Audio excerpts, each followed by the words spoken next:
Sing for Science is made possible in part by a grant from the Simons Foundation.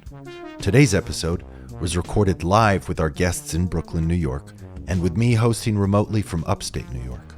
Don't forget to check out our other episodes with guests like Earth Eater and Mac DeMarco, so please subscribe to Sing for Science on your podcast platform of choice.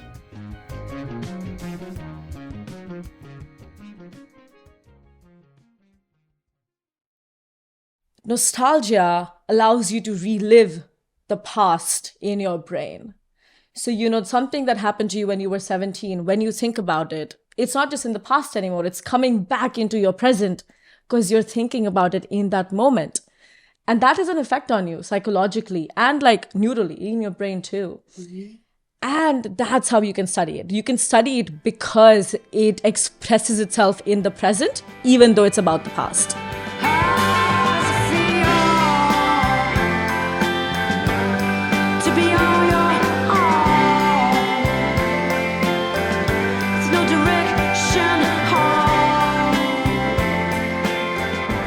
Welcome to Sing for Science, the show where musicians and scientists talk about music and science. I'm your host, Matt White. Each week we'll talk about a song by our guest artist and how it connects with our guest scientist's area of expertise. Today we'll be speaking with Chan Marshall, best known as the artist Cat Power. Chan's voice is one of the most hauntingly beautiful of her generations, and the timeless sound of her 10-plus albums spans folk, soul, and beyond. Cat Power's latest project pays homage to Bob Dylan's historic 1966 Royal Albert Hall concert album. Song for song, Chan recreated Dylan's performance in its entirety last year at the Royal Albert Hall and has released it as a live album entitled Cat Power Sings Dylan. Also joining us is Cornell University neuroscientist and nostalgia expert Hetvi Doshi. Hetvi works at Cornell's Affect and Cognition Lab, where she researches the mechanisms, effects, and neural correlates of the emotion we call nostalgia. Working in a lab context, Hetvi studies how emotions interact with sensory input like smells, food, and music to produce the feeling of nostalgia. A growing body of scientific evidence has emerged that suggests nostalgia has the capacity to improve not just our health, but also social cohesion with one another. The title of this week's episode on the podcast is Cat Power Sings Dylan, the neuroscience behind our emotional connection to the past. Hello, Chan and Hetvi. Thanks for coming on the show. Thanks for having us. Thank you. Hello. So I guess the best place to start, Chan, I just read your interview in Vogue where you paint a very vivid picture of your relationship, not just to Bob Dylan, but to the Royal Albert Hall itself. I mean, at least through your eyes as a 23-year-old in the 90s. So could I trouble you to regale our listeners with the telling of that experience? The regalia? Yeah, so first time I was in London, I was 23, and I stayed at this hotel called the Columbia Hotel. And it's on Hyde Park. Coincidentally, just before the pandemic, I was able to open up a summer concert series. I opened up for Neil Young and Bob Dylan in that same park, years later. But anyway, when I was 23, I walked through the park, had no idea where I was going. And I came through the park to the other side of the park, and I decided to take a right. And I walked and walked and walked. And I saw the building, the structure. I saw the words on the side of the building, Royal Albert Hall. I basically loved Dylan since I was very young. But when I saw Don't Look Back, I was either 19 or 20, the documentary Don't Look Back. Sure. About Dylan during that tour in London. And I just sort of was just pretending, smoking my cigarette and just kind of pretending in my mind that no one was there. But I was just leaning up against the building, pretending that it was 1966 and that Bob was going to open the door and that I was going to say, hey, man, can I watch the sound check? And then in my mind, I went in with him. And I went in and became his girlfriend or something in my mind. So I did that for a few years whenever I'd visit London and stay at that hotel, the Columbia House. Can I ask what you were feeling when you were there, in your body? In my body, I was feeling connected to him. I was feeling because I think I moved around a lot as a kid. I loved the nature, and my imagination was I could like very easily pretend. Yeah. And I pretended all kinds of things. But I think that when I felt like I was connected to him just because I was imagining it. Oh, the only reason I asked that is because nostalgia is also like, you can feel it like coming up in you, Yeah. sometimes when you were like, I can so see myself standing in that place with him, even though I've never probably met him. I hadn't met him at that point, absolutely not. And imagination is a very powerful thing. Mm-hmm. Okay, so you know Bob. Yeah, Sean? I met him in 2007 backstage in Paris, and then after I announced that I was doing the show, he announced that he was playing the same cities, and I was lucky enough to coincidentally be staying at the same hotel, and I got to say hello, and he got to say it's good to see you, and I got to see him play the next night on Halloween of last year, and it was the best I'd ever seen him sing. Are there certain Dylan songs that you can listen to and sort of be transported to that time you first heard them, or to a period of your life when you were listening to them a lot? Yeah, definitely. There was this record I got, I think I was 17, and I'd never seen it before. It was called Another Side of Bob Dylan. Just by the way the cover looked, I thought, oh, maybe it'll be like real simple, like Billie Holiday. Maybe there won't be a lot of instrumentation. And so I played to Ramona. And as a young girl, we grew up, with a lot of social construct that doesn't speak for us in film, in school, in religion, in home, in the neighborhood and stuff, at work. There's a lot of places where we don't have anyone that speaks up for us or that speaks to us as acceptance or whatever words I'm trying to say. But anyway, so I heard this song at 17, and I still, when I hear it, I feel so thankful that I heard it at such a young age, because I never have heard a man sing so eloquently, like protectively about a woman before. And when you hear that now, are you feeling that same greenness or vulnerability as a 17-year-old? Yes. Being able to not feel any tension in those arenas I was mentioning, being able to not feel that tension and that anxiety and that responsibility and that overthinking and that self-protection, that guardedness. Hearing a song like that is being able to relax in that way and feel like, don't worry about it. Yes, I definitely feel like, I can relax when I listen to that to this day. And I really think women, young girls, should listen to that. But women, that identify as women, should listen to that, because I'm just grateful to him for putting that down in a song for us, or for whoever he was writing it to. And it might even have had a bigger impact on you because you were so young then. The things that happen to you developmentally really stay with you even as you're growing up and become a full adult with children yourself. And so the fact that it's able to have that same effect on you that it had when it was 17, it also means it came to you at that time in life when you're just learning so much, and it's all like imprinting on yourself. Yeah. And then it stays with you. Did you have that too when you were young? I was actually talking about this with a friend today, where I remember the first time I heard Taylor Swift's Love Story. I was in grade 4. And I can imagine it in my head where I was. And the fact that I'm able to recreate it with so much detail, just really goes to say how much effect it had on me. Do you still feel the same way right now when you hear that song? Yeah, and it's not yes, I like her music, but that song for me, it's more about that emotion, that memory, that feeling in that time. Just that like she taught you something. Yeah, or it just I was having such a good time with my friends and we were just walking, and it just is a sign of a good time. And for you, it sounds like it was a sign of a time you could relax and just ignore everyone else. Yeah. Hetvi, if any of the things that I've asked of Sean and what she's talked about in terms of her experience thinking about Bob Dylan, being at Royal Albert Hall, hearing that song when she was 17, I don't know if any of those questions would pass muster in your lab, but if they did or come close, how would you interpret them? I'm not gonna therapize, so I'm not gonna break down the experience, but there's like so many different characteristics of your experience that are so reflective of nostalgia and its emotion. So like the one thing that I think is really cool is you recreating the album.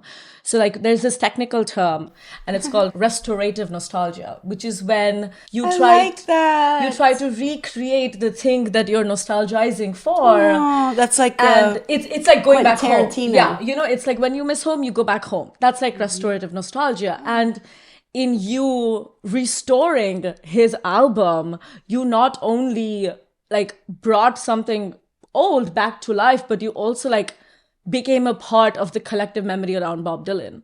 And nostalgia is so much about you as a person, but also how you as a person fit with other people. So your individual memory of Bob Dylan, but also how everyone else feels about him. Like, I'm sure you did this because you also recognize his impact on people all around the world. And you were like, you know what? I'm not the only one who feels this way. Let me share it. And he's alive. And I wanted to do it because he's on Earth. He's walking around doing what he does. And, a lot of things come out after someone's gone. And I really wanted to do it while he's here. Yeah. And it's also like a way of expressing your own love. Like, it's also on some level deeply personal, I'm assuming for you, that it's showing this person that, oh, you had such a big impact on me. This is how I'm going to show my love to you, that I'm going to like recreate your album. People express love in a very different way, right? So like one of the things that I study is food nostalgia. And especially after moving away from home, I miss home food, right? And so one of the ways in which cook, can you? I mean, you know what? I love cooking. It just takes me forever because I like experimenting and I like exploring. And the kitchen is a mess, and I'm like, God, I can't do this. A messy kitchen is a good food. But the way I think I show my love for my mom now that I'm away from her is by trying to make her dishes. It's like, this is how I stay connected with you, even though I am no longer with you. And that is such a big part of nostalgia. I love that. I do the same thing with my grandmother. When she passed, I was trying to, do the biscuits. There's no way. I can't do it the way she does it. And yet you try. Because that's how you stay connected to that person. There was so much love in that food. Yeah, like when someone makes food for you when you're growing up, it is definitely a sign of like security. Like, you know what? I trust you to give me food that's safe for my body. And that creates a connection to that person. True. And, we don't think about food and emotions always in the positive light in media, especially, you talk about like emotional eating and don't eat when you're sad and stuff. Yes. But it makes sense for us to have emotions about food. That's so we true. Eat 3 times a day. Yeah, or more. And we eat with people we love. Yeah. You usually don't like sit down to eat with someone you hate. That's so true. Where I'm from in the South, soul food. You can go in any restaurant and get like the classic soul food, which is delicious, and it's real specific, so there's so much love in there. Well, so you're talking about this idea of displacement, which comes up in the research I've read. So can that apply to both place and time? I mean, here we are in New York. Sean, you're from the South. Hetvi, you're here in the States from India, and we're talking about this really hallowed ground time period with mid-60s, early Bob Dylan. Like, it seems displacement, can that apply to both time and place? And what's the difference there? How do you look at those as a researcher? There's this person, Svetlana Boyam, and she wrote this book called The Future of Nostalgia. And she's a really good scholar. She is not on the experimental side of things. She was more in anthropology and understanding ethnographic studies and so on, so understanding people. And she said this one line where she was like, nostalgia exists in a long-distance relationship. And I think that line really captures so much, that the way it's defined even in modern times and was defined previous is that it's a longing for the past. It's bittersweet. It's not all positive.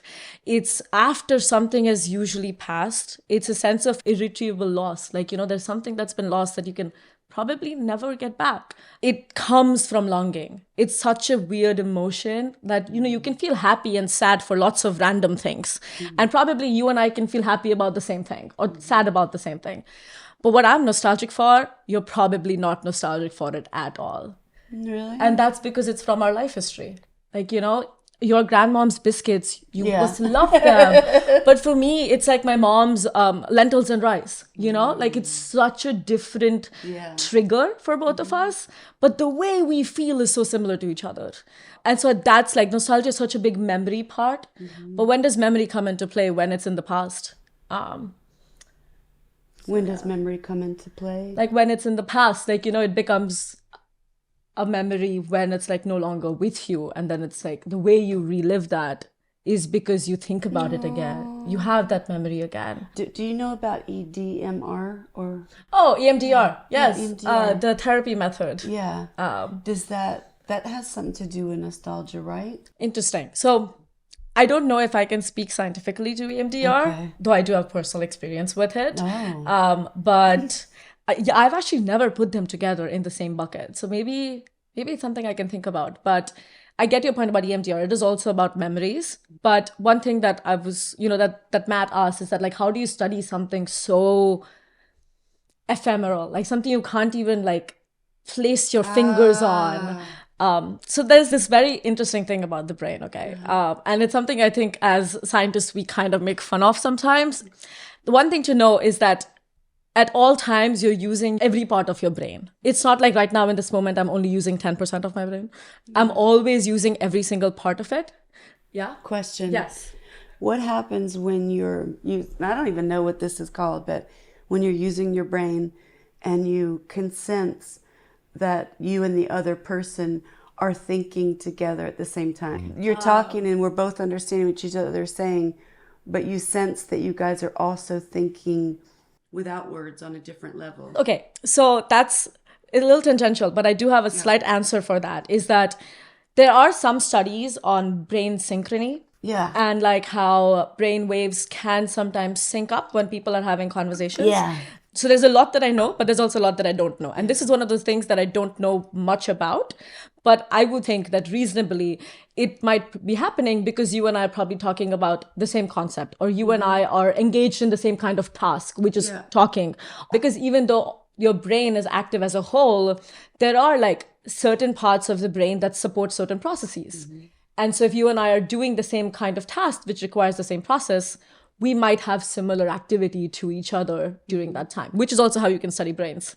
And so to go back to the question of what lights up in the brain, I put it in quotes only because it's not that simple, but for now we'll stick to that. There's not been that much research on nostalgia and the brain, in all honesty, but the little bit that has been there, they show that, systems that are with your memory, so your hippocampus, which is really known for time travel, that you going back to you being 17, reward systems, so the ventral striatum, the ventral tegmental area, substantia nigra, all these dopamine systems. Reward systems. So what are some other examples of rewards? Oh yeah, food, sex, drugs. Really primary rewards that would cause laughter. A dopamine cycle. Yeah, laughter. I don't do drugs. I don't have sex. You eat food. Drink. You do music. I do eat a little bit. When you perform. When you perform. I would have sex. But there's such a thing as laughter meditation. Sign me up.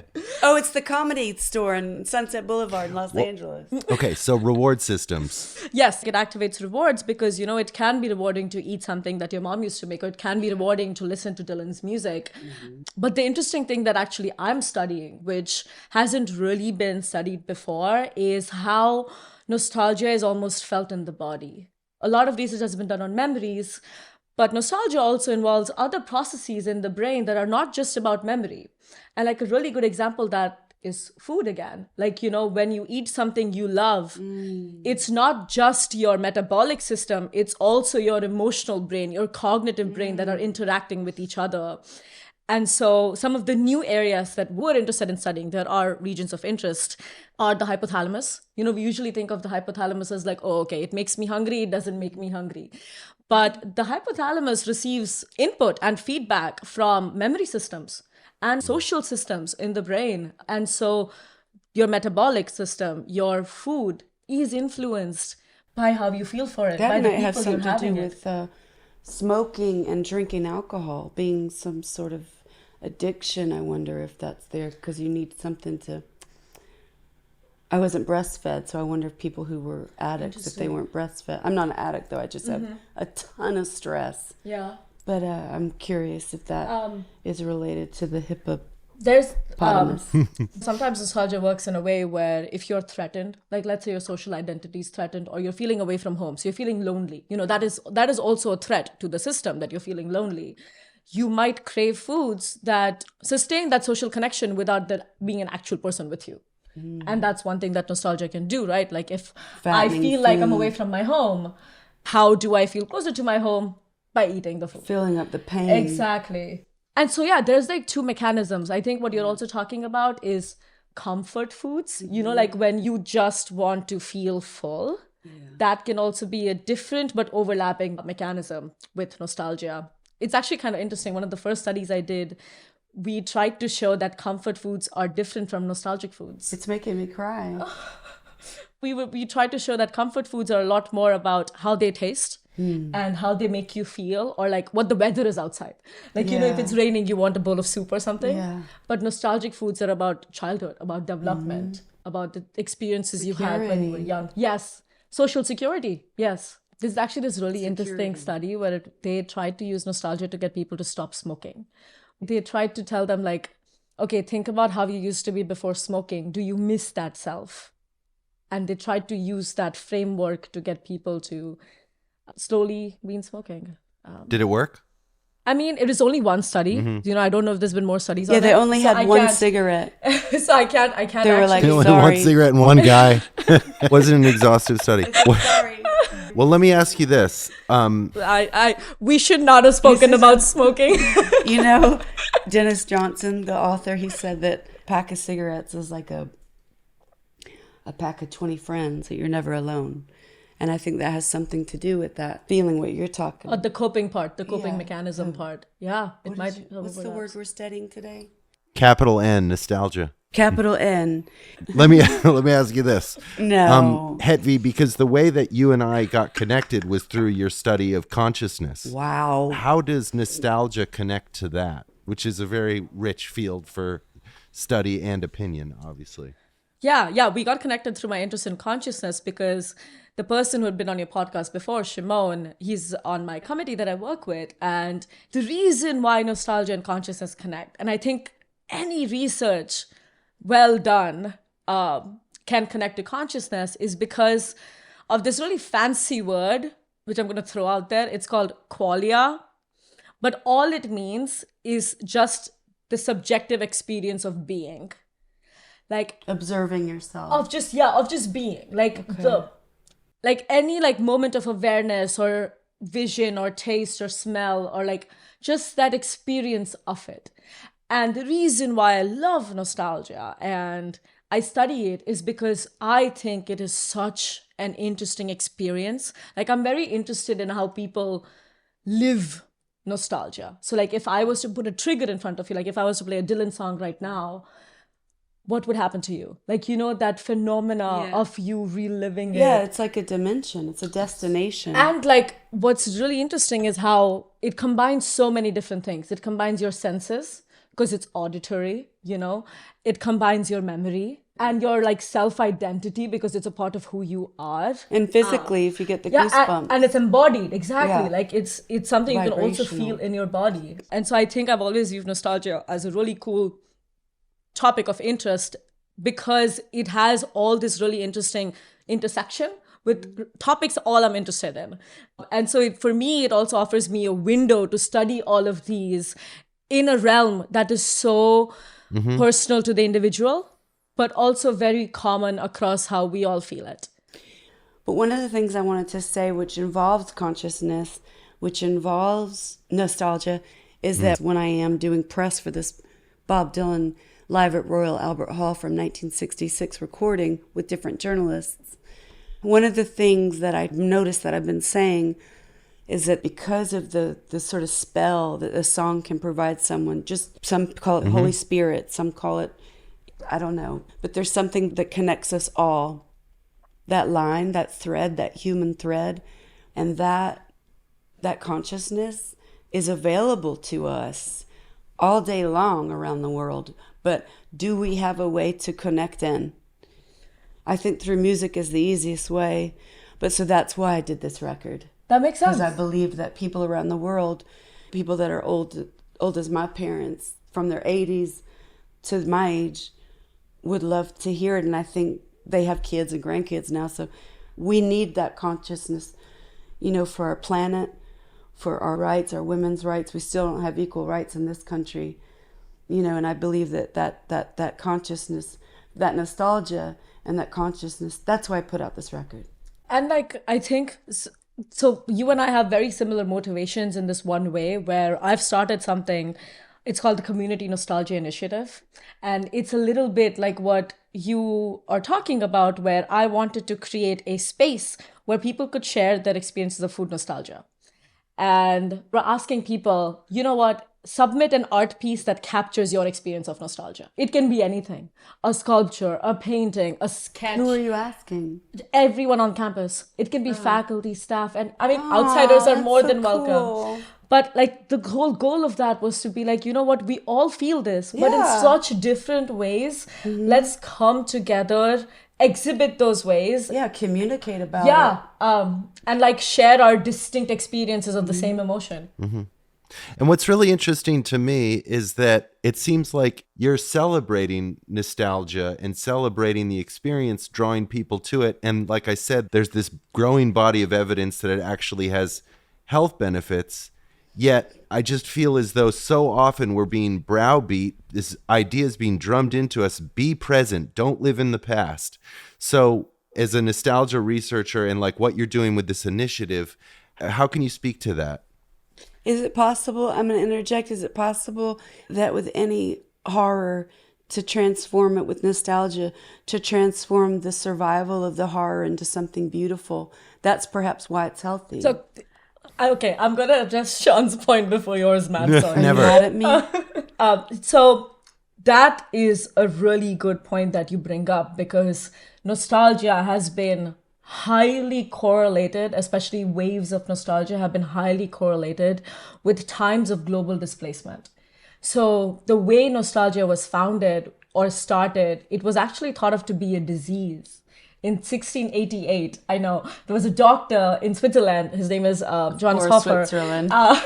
And he was looking at all these Swiss soldiers who were displaced from their home, and he was like, why are they all obsessed with going home? What is their singular obsession about going home? And so he came up with this word and he called it nostalgia, which is a Greek word, but not from Greece at all. I didn't know that. And so it started as a disease. And the way they used to treat it was with opium, with leeches. Yeah, with addiction. But the best medication, they said, was to go back home. They were literally return home. And of course, now for us, it's no longer a disease. But the big thing that is still common is that displacement thing we keep coming back to. After COVID, there was a surge in nostalgia because, people were times before COVID were so much better, or things were less volatile, or, to cite a really bad example, but also really accurate example is anytime a big group of people gets displaced from their home. So the India-Pakistan partition, the crisis going on in the Middle East right now, that such large-scale displacements can really create this collective experience of my homeland and what is happening to my homeland. And that are times when nostalgia is super powerful because it helps you maintain that connection to your past. And because genetic code, we have memory attached to our there is methylation. DNA, so we all What's that get word? triggered. Methylation? But yes, so actually, I know that guy. so DNA methylation is when there are changes to your genetic code because of your experience with the environment. And it's been studied in rats and stuff. And there's also demethylation, which is when those changes go away with time and so on. But that was just an offshoot of the genetic code thing she was saying. But the one thing I did want to stress is something that I think everyone should know is that as a scientist, personally, I am not really convinced by the evidence that everyone should nostalgize. Yes, nostalgia like really helps with social connection. It really helps with like maintaining your identity when things have changed for you. But the actual benefits of it on your well-being are very conditional on like how nostalgic you are as a person in everyday life. And those who are more nostalgic, the benefits are stronger for them. But that's the same thing as like, those who exercise more, the benefits are better for them. You know? That makes sense. So that's that small caveat. But what's important is that if you think about it, if you just existed in this moment and the past was not into play at all, you would have no identity. If you just lived moment to moment. I see what you're saying. And the past didn't exist, you would have no identity. And like identity really links the past and the present. And that's why nostalgia has such a strong effect on you, on your identity. I'm curious, are there any of your research, do you know people and have some interesting information about AI? There's nothing as far as I know on AI and nostalgia, but nostalgia is something that's currently being studied across lots of different disciplines. And there is this really interesting thing about why do people like to play video games that are so old? And the reason why people think so, the media researchers, they say nostalgia. Or like, why do people like to have record players, even though we don't need record players anymore? Maybe because of the nostalgia. It's actually one thing that I wanted to ask you, which I'd been thinking about. Are you like nostalgic at all for how music used to be made versus how it's made now? Absolutely. Yeah, absolutely. I did this record called Sun, S-U-N, back in whatever. It took me 4 years to get it done. I played every sound you hear on that thing. In doing that record, I felt so detached. Because it was digital, everything on that record. Well, I mean, the amp, I had some things that I did that were, recorded and stuff. But inside of all this tissue and stuff, I'm bone. And in my head, there's that fatty brain. There's still the bone. And when you press the piano, the vibration goes through your bone and it circulates in your brain. Same as a guitar, the vibration of the wood in your hand and your body against your rib. That bone, the vibration, you kind of become the song in a way. And the voice kind of becomes almost a harmony of the music. But what was your question? Are you nostalgic for how music used to be made? Yes. Whatever your question was, yes. So are you so when you recreated this album, did you try to stick to the way music used to be made when you were doing it? Absolutely. Does nostalgia always have to be a positive thing? Not at all. We know that it isn't not always. at all. It's actually so interesting that as a culture, the US is pushing towards always trying to be happy or always trying to be positive and stuff. And somehow nostalgia is being swept with that tide where I understand that it started as a disease, but everyone is trying really hard to show that it's a good thing, that it's a positive thing. But the one thing that I've always felt is that there can't be bittersweet without bitter. And nostalgia is bittersweet. It is that mourning, that loss of what has no longer with you, but also cherishing it, like putting it up on a pedestal even. Like the same woman that I was telling about, Svetlana Boyam, she said nostalgia is history without guilt. Wow. And it makes sense because if I think about the times that I was nostalgic for, they seem so happy and stuff. But I know for a fact that at those times, other things were also going on in my life that sucked. But looking back on it now, because I miss it, I'm no longer with it. I look at it with these rose-colored glasses, and I'm like, it was such a great time. Exactly, it is. That's the thing. So it's both mourning and joy, and that's what makes it such a fun emotion. That you survived it, and that you're conscious today. to reflect on it as being like a lesson, a learned lesson in that pain, in that struggle, finding that value. Well, that's what you talk about is the meaning. This idea of meaningfulness comes up a lot in the research. Can you talk about that? Sean just alluded to that. So meaningfulness, it goes back to what we were talking about with the identity. And, like how it becomes a part of your identity, these life experiences that you've had. And the one thing that does come up in research is, people look into how nostalgia can increase your meaningfulness in life. Or, they talk about how it makes you feel like you have a purpose or you belong and so on. Yeah. But again, it's one of those things that works better for people who are just generally high in nostalgia. But the interesting thing is that the one thing that it does, which I believe it's one of its underlying mechanisms, is the social connectedness. So the way it's able to boost your meaning is because, it almost reminds you that you have people you love. Like, when you're feeling down in the dumps and you're like suddenly nostalgic, you're like, okay, you know what? I've had a good life, that I've grown up a lot. Things have changed. There are people that I love. And nostalgia sometimes reminds you of that. Could I say something only because she had mentioned America and you mentioned about being happy and you mentioned those things. I wanted to just interject that as an American also, I feel that nostalgia in this country, I think, is marketed. Thank you. Mm-hmm. I'm so glad you brought it up, because one of the things that I convinced everyone that it's worthwhile to study nostalgia is because I used to tell them that, I don't know if you know this, but marketers use nostalgia. They use it to its extreme extent to make sure that you buy products because you are emotionally invested in them. So stuff like cereal packets have families on them because it reminds you of your childhood and like growing up with your parents and stuff. And the biggest thing that I actually start some of my talks with is that nostalgia is anyways being used to guide so many of our behaviors as consumers in a capitalistic society. Why not study it on the science side? Why not study how it works, why it works the way it does, and then we can make an informed decision about, okay, you know what? I can recognize that they're trying to get me and I'm not going to fall for and that. And it's all chemicals, or it's all, horrible conditions for animals to get those goods, those leather goods or whatever it is. The McDonald's, the warm pancake sizzling with the thing and makes you feel like you're like with grandma. Yeah. But that's why it's interesting, because then you can sometimes start thinking, okay, if I feed my kids foods that are good for them, but also like I create such a good experience around that food. Yeah. Eating with family, eating together, being happy. When they grow up, they might actually want to crave it and might end up eating something that's good for them, but also that they love. But again, this is just one of the mechanisms and hypotheses that we're working with. I think this is how it works. I was going to ask you, Sean, were there like any periods in your life where you were more nostalgic than others?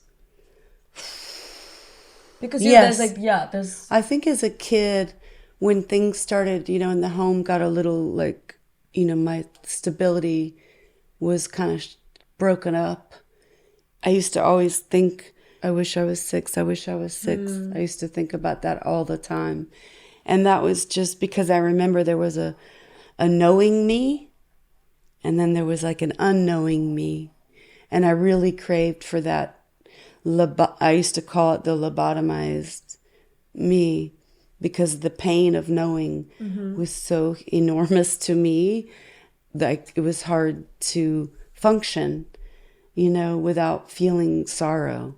So I preferred to always wish that I could go back to being 6 when I was like in a tree pretending I was a gorilla. And trees don't hang out with gorillas. We all know that. But there I was. I have a 10th grade education. I failed. There's a lot of people, I think, with the economic disparity in this country. A lot of people don't have that education, and they'll unfortunately never see the inside of a university or a professor, or never know what their gifts are, never get those grades, never have that. So it'd be cool all this information y'all have just to share it with some basic bitches. No, I mean, like that was honestly the biggest reason why I wanted to do this podcast, is because I'm a very strong supporter of open science. Is that a thing? It is actually a growing movement now, where we're trying to make sure that the way we do science, everyone can understand it. We're trying to do more communication with the general public. But my biggest thing has always been, what I study is people. If I can't tell the people that I study what it is that I'm studying, I've kind of failed. What's the point? As a scientist. Yeah, that makes sense. If I'm trying to understand who they are and how they work, of course, I do it also out of like personal curiosity. But one of my biggest goals, and that's also something that actually my lab has also taught me really well, is community outreach. That, our science is not supposed to just be isolated to the lab. Yeah. There's like people that we can get involved, even if it doesn't directly affect them. Knowledge is a very powerful thing. Like education has lifted a lot of people that I know, including myself, out of like situations that they might not want to be in. And I want to be able to pass that on. That's cool. That's why it's important to talk about these things in a manner that everyone can understand, right? That is a direct quote from, do you know the song Cult of Personality by Living Colour? Oh, yeah, I love them. Well, the opening has that Malcolm X quote, but you pretty much just directly quoted that, Hetvi. Yeah. That's the goal, baby. Yeah. Isn't there something called vicarious nostalgia? There is, there is, which is, it's a very interesting phenomena. It's nostalgia when, if your parents are telling you a tale from when your great-grandparents were alive. My grandmother, yeah. And you've never lived it. But I can see it. Yeah, exactly. You wish yeah. you could be there. You wish you could live it again. Yeah. That's vicarious nostalgia. Like it's okay. Feeling nostalgia for like an experience you haven't lived. And wow. It's almost like Cleopatra did not kill herself. I believe I'm trying to I don't know if that's nostalgia, but or the truth that needs to be uncovered. And I'm sure it's written down in some fact book that they buried. We're going to find it. We're going to have you back on with an archaeologist and Egyptologist. Oh, that'd be so fun. Shakti. We're going to get you in some khakis and a safari hat and a pickaxe. You're going to find that shit. Nah. Well, listen, I can't thank you both enough for doing this. Thank you so much. We had such a good time. Oh, God. It's so bad. Bye, y'all. Be sure to check out Sean's latest album, Cat Power Sings Dylan, out now on Domino Records. And you can catch her performing it in its entirety live on tour this winter. The tour kicks off at Carnegie Hall in New York on Valentine's Day and wraps up at London's Palladium on May 1st. For tickets and more information, please visit catpowermusic.com. To keep up to date with Hetvi, you can visit her website, hetvidoshi.com. And to learn more about the Community Nostalgia Initiative, please visit thecommunitynostalgiaproject.com, beginning February 2024. Sing for Science is co-produced by Talkhouse and made possible in part by a grant from the Simons Foundation. Our music is by Panoram. Social media manager is Bailey Constas. Location engineer Chris Villapeg. And digital producer is Keenan Cush. Special thanks to Isaac Brock, Shimon Edelman, Ken Weinstein, Harper Beatty, and Jake Owen for helping make today's episode possible. If you like the show, the best way you can support us is to give us a review, tell a friend about Sing for Science, and subscribe on your podcast platform of choice. For more information, go to singforscience.org and follow us on social media at Sing for Science. Thanks for listening.